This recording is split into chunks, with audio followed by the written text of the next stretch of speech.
I think if one has to logically consider the home buying decision, the first and the foremost thing which they need to figure out is the finances. How will they going to fund the buying? What is the festive season? We know real estate is predominantly very sentiment driven, and that is why across the years, festive season is a standout period, not only for the property market, but across consumption baskets. Premium market, or if we call the home buying in the high value property, which is 1 crore and above, that is growing comparatively faster than the other segments. Hello everyone. Wish you all a very happy Dussehra.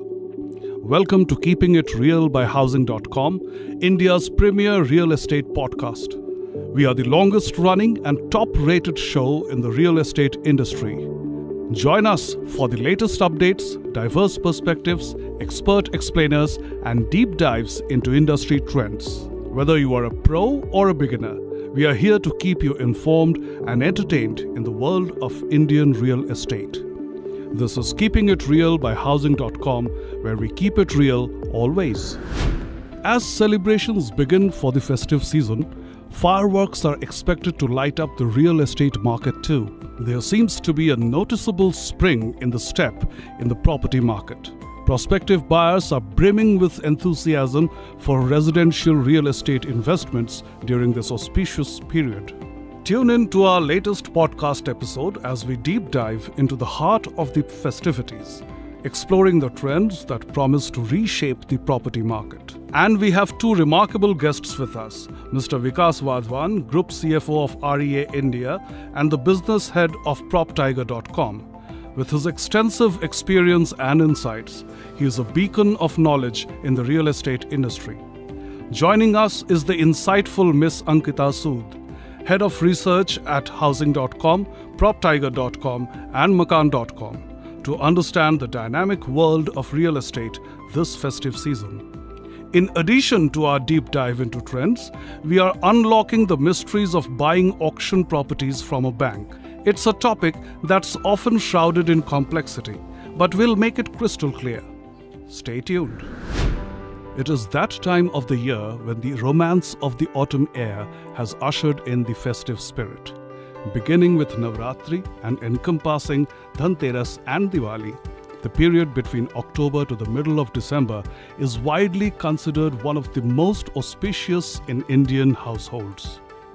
A reason why people make expensive purchases is the supposition that this festive period brings more luck, wealth, and prosperity. This probably explains why house buying activity in India is among the highest during this period.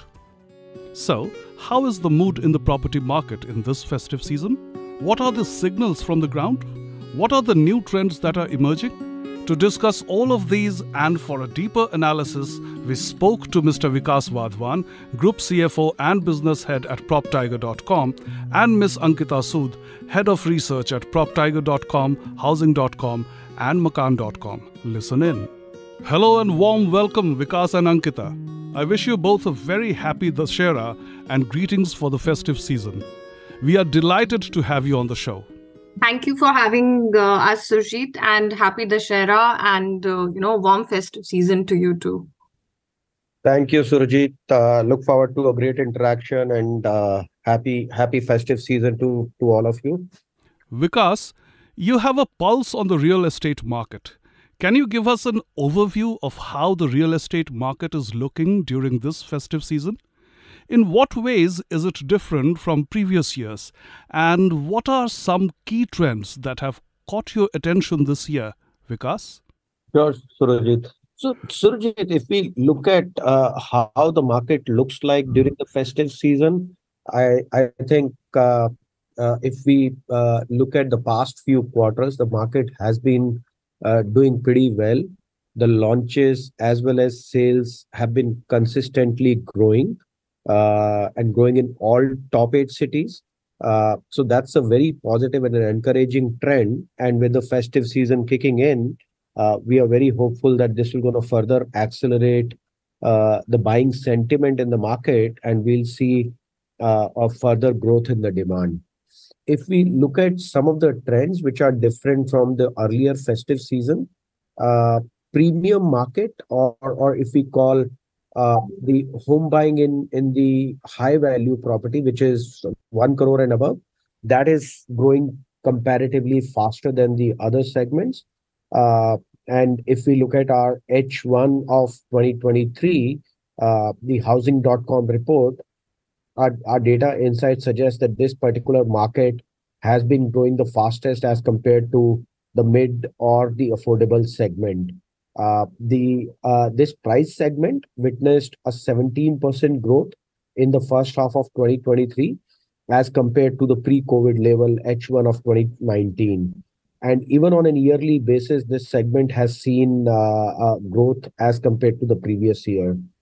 Some of the and if you look at the overall market share of prices, property worth above 1 crore has grown to 24% in H1 of 2023.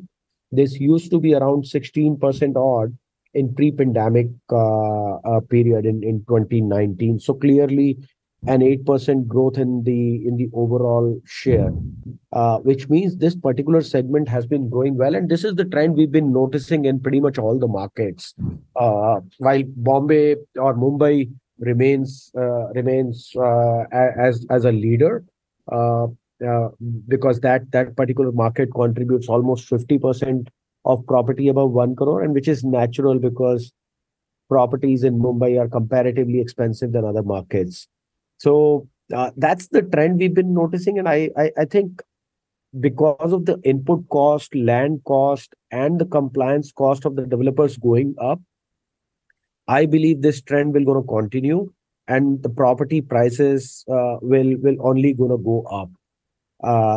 That's what I feel as a positive trend.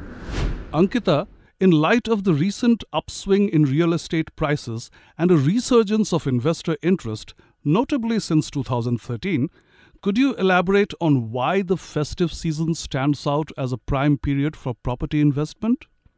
What are the key factors driving this renewed optimism in today's market?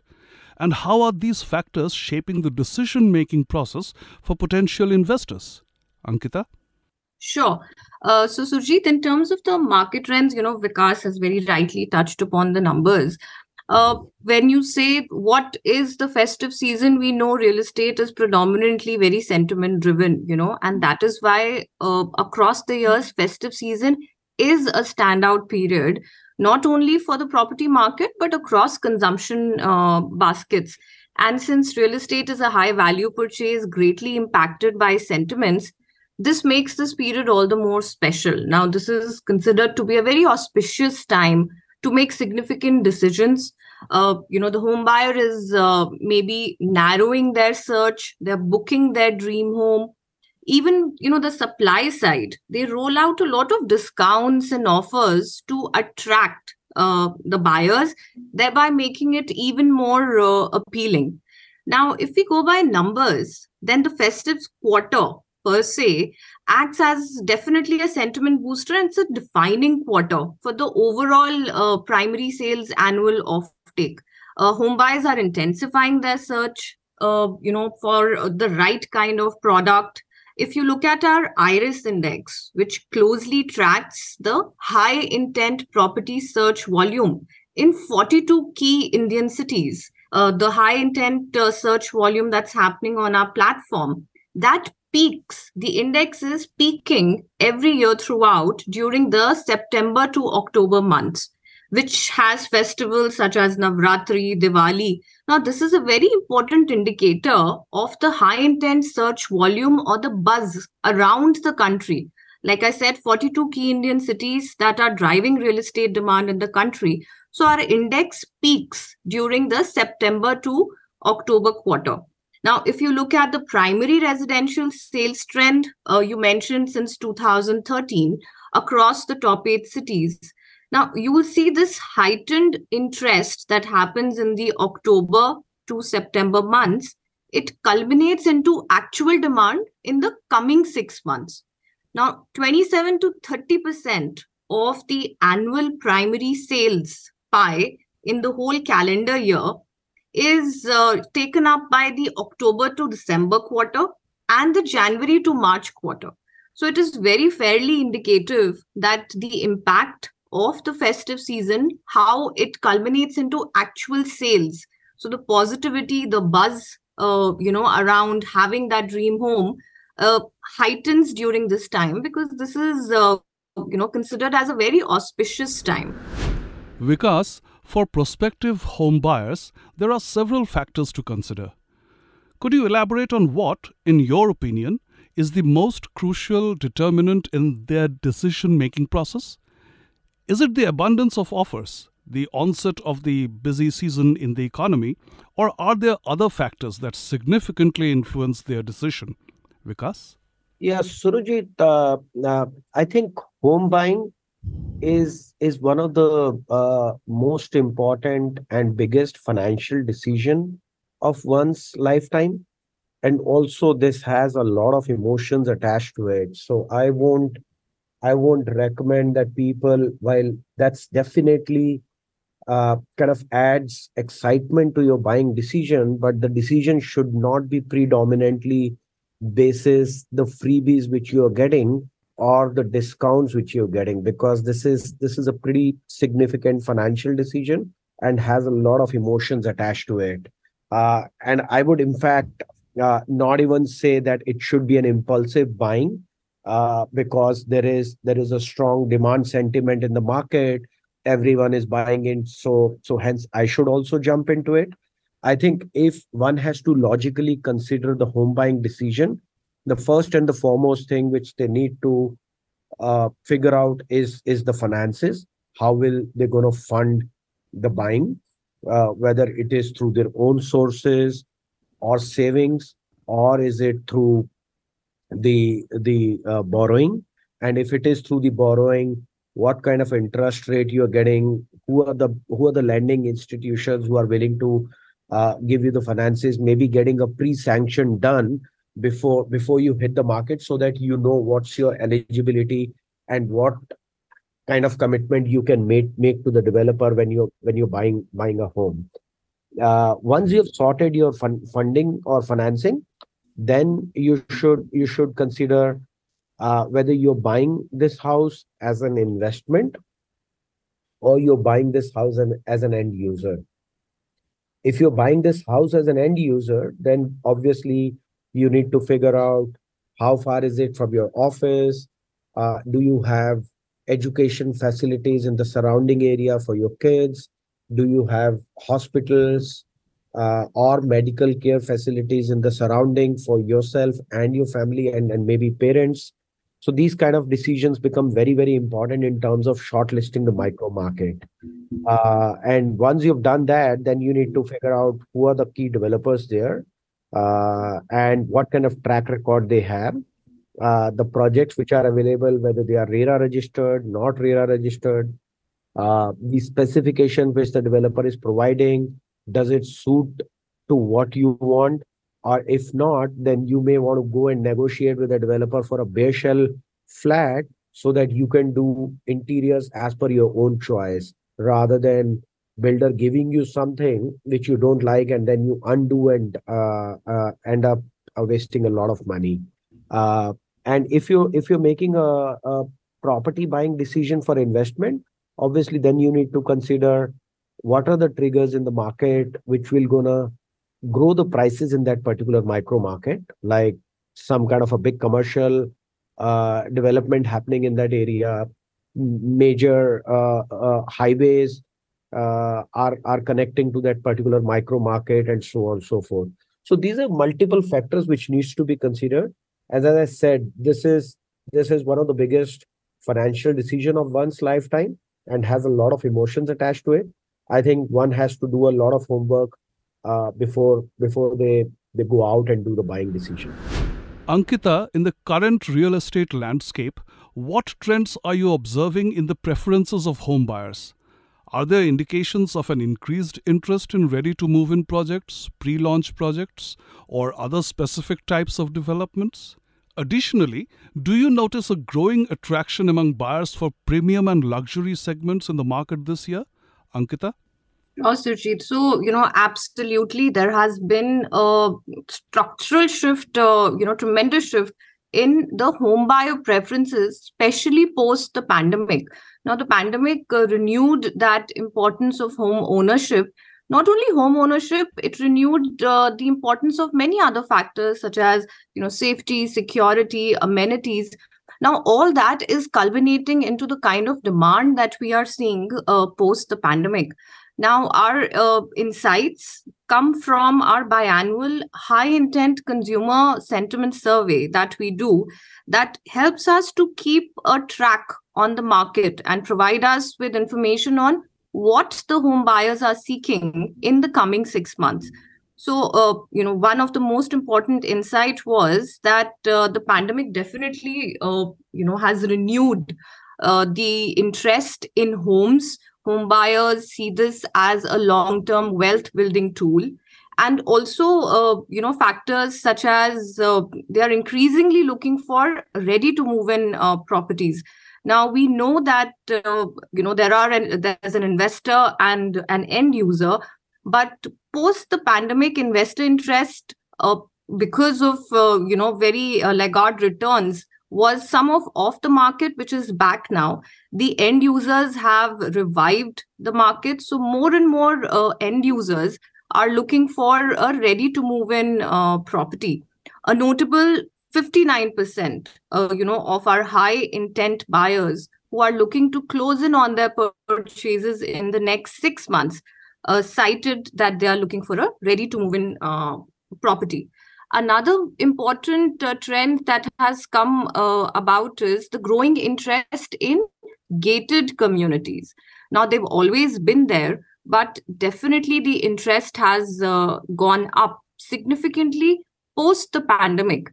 Now, the home buyers are actively looking for these projects, a condo living kind of an atmosphere, as opposed to independent floor or homes, or having their own built up.